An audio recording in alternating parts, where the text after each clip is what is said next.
கத்திரிக்காய் சுண்டை வத்தல் சேர்த்து வத்த குழம்பு எப்படி பண்ணுறதுன்னு பார்க்கலாம். ஃபஸ்ட்டு வந்து கடாயில் ஒரு 2 ஸ்பூன் அளவுக்கு எண்ணெய் விட்டுட்டு முழுசாக 4ஆக கட் பண்ணி வச்சுருக்க கத்திரிக்காய் உப்பு சேர்த்து நல்லா வதக்கி எடுத்து வச்சுக்கோங்க.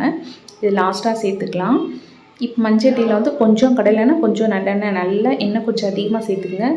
கடுகு, வெந்தயம், ஜீரகம், வரமிளகாய் 2 3, சுண்டை வத்தை வந்து ஒரு கைப்பிடி ஃபுல்லாக போட்டு நல்லா வறுபட்டதுக்கப்புறம் ஒரு 10 பல் பூண்டு, அது கொஞ்சம் நல்லா வதங்கட்டும். வெங்காயம், கருவேப்பிலை சேர்த்து உப்பு கொஞ்சம் சேர்த்துக்குங்க. வெங்காயம் நல்லா வதங்கினதுக்கப்புறம் 3 தக்காளியை வந்து மிக்சியில் ஒரு பல்ஸ் வச்சு எடுத்துக்குங்க. ரொம்ப அரைக்க வேண்டாம், இந்த அளவுக்கு இருந்தால் போதும்.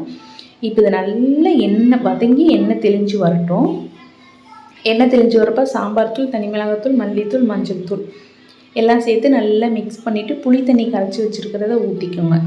இப்போ புளிப்பு, காரம், உப்பு எல்லாம் செக் பண்ணிவிட்டு தண்ணி அட்ஜஸ்ட் பண்ணி ஊற்றிக்கோங்க.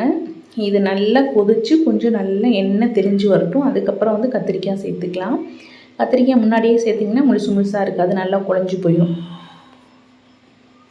இது ஒரு 2 கத்திரிக்காய் சேர்த்து ஒரு 2-3 நிமிஷம் மீடியம் ஃப்ளேமில் கொதிக்க வச்சுட்டு லாஸ்ட்டாக கொஞ்சம் வெள்ளை சேர்த்துட்டு அடுப்பு ஆஃப் பண்ணிட்டிங்கன்னா நல்ல மஞ்சட்டி ஒரு 5 நிமிஷம் கொதித்து நல்லா ஒரு அரை மணி நேரத்துக்கு அப்புறம் பார்த்தீங்கன்னா சூப்பராக எண்ணெய் தெளிஞ்சிருக்கும். லாஸ்ட்டாக வந்து மறுபடியும் கொஞ்சம் 1 ஸ்பூன் அளவுக்கு நல்லெண்ணெய் ஊற்றிக்கோங்க.